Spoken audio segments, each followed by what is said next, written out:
Secret sharing refers to methods for distributing a secret amongst a group of participants, each of whom is allocated a share of the secret.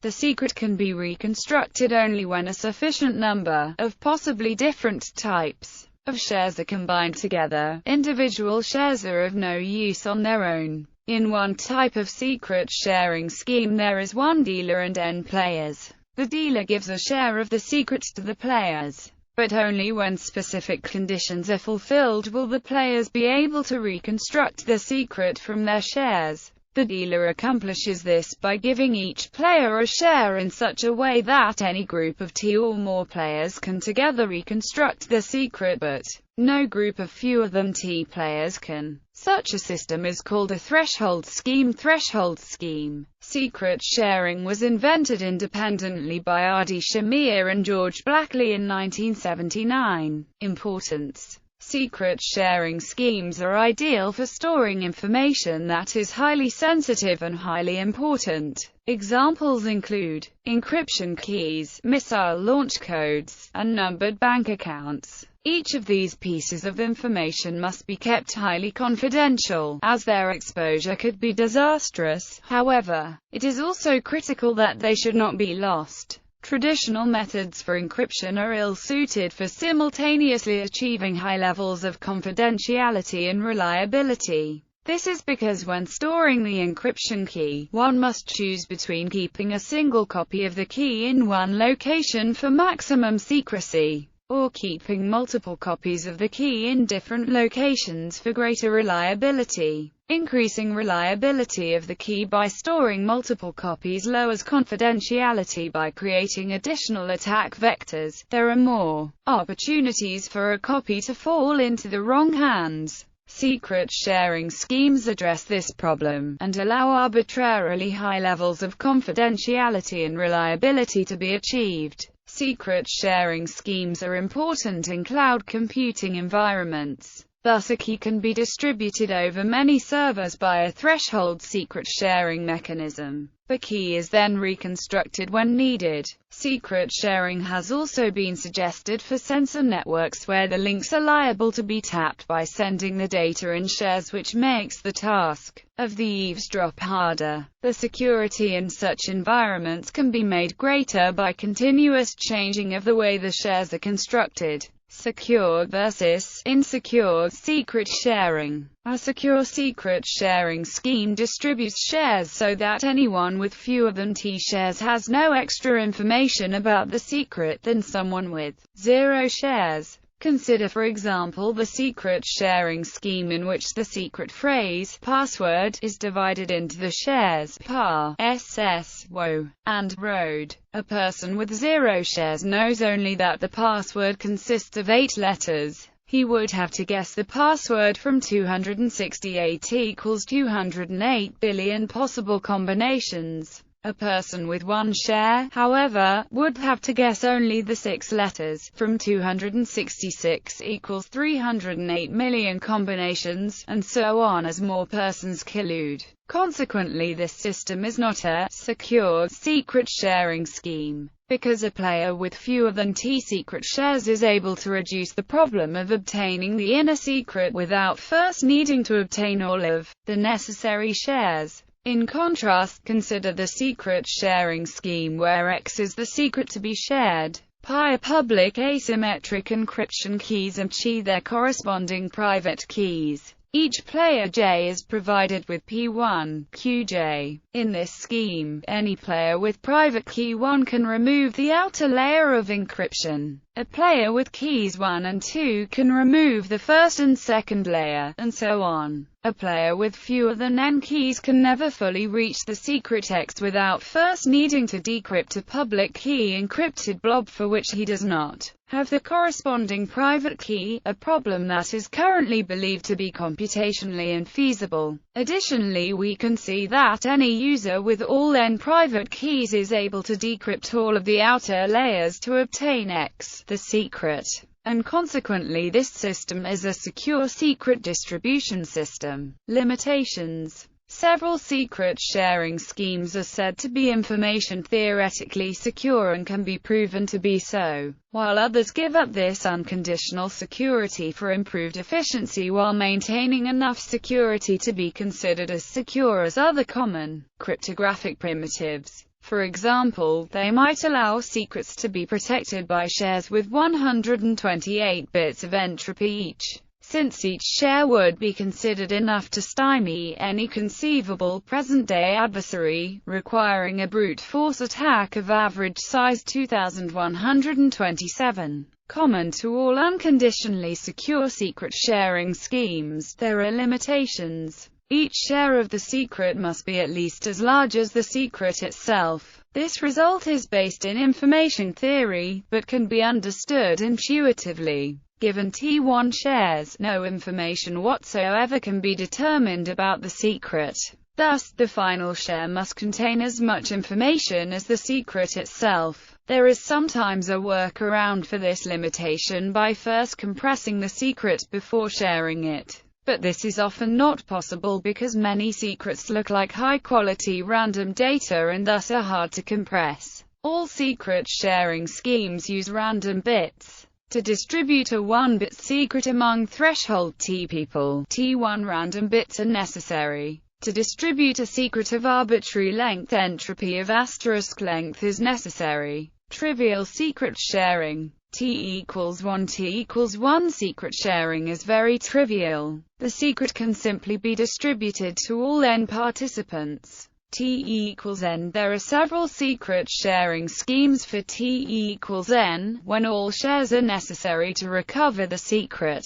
Encode the secret as an arbitrary length binary number s. Give to each player a random number pi with the same length as s. Give to the last player the result of where XOR is bitwise exclusive, or the secret is the bitwise XOR of all the players' numbers. Additionally, can be performed using any linear operator in any field. For example, here's an alternative that is functionally equivalent to. Let's select 32-bit integers with well-defined overflow semantics. First, S can be divided into a vector of m 32-bit integers called vSecret. Then players are each given a vector of m random integers, player I receiving by. The remaining player is given Vn equals. The secret vector can then be recovered by summing across all the players' vectors. For example, imagine that the board of directors of a company would like to protect their secret formula. The president of the company should be able to access the formula when needed. But in an emergency, any 3 of the 12 board members would be able to unlock the secret formula together. This can be accomplished by a secret sharing scheme with T = 3 and n = 15, where 3 shares are given to the president, and 1 is given to each board member. When space efficiency is not a concern, trivial T = n schemes can be used to reveal a secret to any desired subsets of the players simply by applying the scheme for each subset. For example, to reveal a secret S to any 2 of the 3 players Alice, Bob and Carol, create 3 different secret shares for S, giving the 3 sets of 2 shares to Alice and Bob, Alice and Carol, and Bob and Carol. Efficient secret sharing. The trivial approach quickly becomes impractical as the number of subsets increases, for example when revealing a secret to any 50 of 100 players. In the worst case, the increase is exponential. This has led to the search for schemes that allow secrets to be shared efficiently with a threshold of players. Shamir's scheme. In this scheme, any T out of n shares may be used to recover the secret. The system relies on the idea that you can fit a unique polynomial of degree to any set of T points that lie on the polynomial. It takes 2 points to define a straight line, 3 points to fully define a quadratic, 4 points to define a cubic curve, and so on. That is, it takes T points to define a polynomial of degree T1. The method is to create a polynomial of degree T1 with the secret as the first coefficient and the remaining coefficients picked at random. Next, find n points on the curve and give 1 to each of the players. When at least t out of the n players reveal their points, there is sufficient information to fit a th degree polynomial to them. The first coefficient being the secret. Blackley's scheme: two non-parallel lines in the same plane intersect at exactly one point. Three non-parallel planes in space intersect at exactly one point. More generally, any n non-parallel dimensional hyperplanes intersect at a specific point. The secret may be encoded as any single coordinate of the point of intersection. If the secret is encoded using all the coordinates, even if they are random, then an insider dimensional hyperplanes gains information about the secret since he knows it must lie on his plane. If an insider can gain any more knowledge about the secret than an outsider can, then the system no longer has information theoretic security. If only one of the n coordinates is used, then the insider knows no more than an outsider. Each player is given enough information to define a hyperplane. The secret is recovered by calculating the plane's point of intersection and then taking a specified coordinate of that intersection. Blackley's scheme is less space-efficient than Shamir's, while Shamir's shares are each only as large as the original secret. Blackley's shares are t times larger, where t is the threshold number of players. Blackley's scheme can be tightened by adding restrictions on which planes are usable as shares. The resulting scheme is equivalent to Shamir's polynomial system. Using the Chinese remainder theorem, the Chinese remainder theorem can also be used in secret sharing, for it provides us with a method to uniquely determine a number s modulo k many relatively prime integers, given that there are two secret sharing schemes that make use of the Chinese remainder theorem, Minier's and Azimuth-Bloom's schemes. They are threshold secret sharing schemes, in which the shares are generated by reduction modulo the integers, and the secret is recovered by essentially solving the system of congruences using the Chinese remainder theorem. Proactive secret sharing. If the players store their shares on insecure computer servers, an attacker could crack in and steal the shares. If it is not practical to change the secret, the uncompromised shares can be renewed. The dealer generates a new random polynomial with constant term 0 and calculates for each remaining player a new ordered pair, where the x-coordinates of the old and new pairs are the same. Each player then adds the old and new y-coordinates to each other and keeps the result as the new y-coordinate of the secret.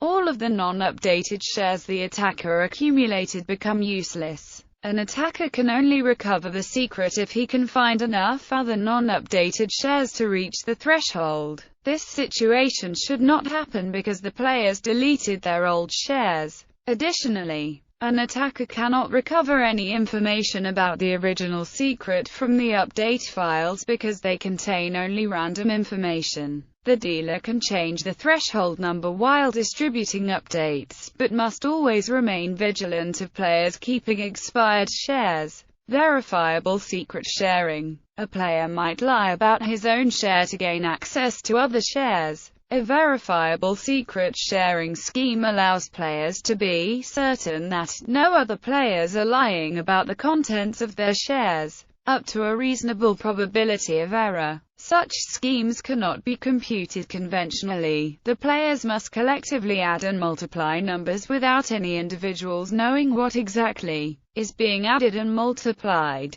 Tal Rabin and Michael Benor devised a multi-party computing system that allows players to detect dishonesty on the part of the dealer or on part of up to 1/3 of the threshold number of players, even if those players are coordinated by an adaptive attacker who can change strategies in real time depending on what information has been revealed. Computationally secure secret sharing. The disadvantage of unconditionally secure secret sharing schemes is that the storage and transmission of the shares requires an amount of storage and bandwidth resources equivalent to the size of the secret times the number of shares. If the size of the secret were significant, say 1 gigabyte, and the number of shares were 10, then 10 gigabytes of data must be stored by the shareholders. Alternate techniques have been proposed for greatly increasing the efficiency of secret sharing schemes, by giving up the requirement of unconditional security. One of these techniques, known as secret sharing made short, combines Rabin's information dispersal algorithm with Shamir's secret sharing. Data is first encrypted with a randomly generated key, using a symmetric encryption algorithm. Next, this data is split into n pieces using Rabin's IDA. This IDA is configured with a threshold, in a manner similar to secret sharing schemes.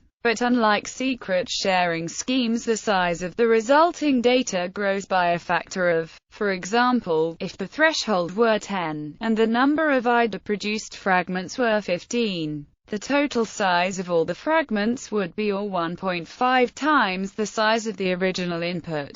In this case, this scheme is 10 times more efficient than if Shamir's scheme had been applied directly on the data. The final step in secret sharing made short is to use Shamir's secret sharing to produce shares of the randomly generated symmetric key and then give one share and one fragment to each shareholder. A related approach, known as ANTRS, applies an all-or-nothing transform to the data as a pre-processing step to an IDA. The all-or-nothing transform guarantees that any number of shares less than the threshold is insufficient to decrypt the data. Space-efficient secret sharing. Information theoretically secure secret sharing schemes are space-inefficient, because a k out of n secret sharing technique generates n shares each, if size at least that of the secret itself, leading to a n-fold increase in required storage. In space-efficient secret sharing, devised by Abhishek Parekh and Subhash Kak, each share is roughly the fraction of the size of the secret.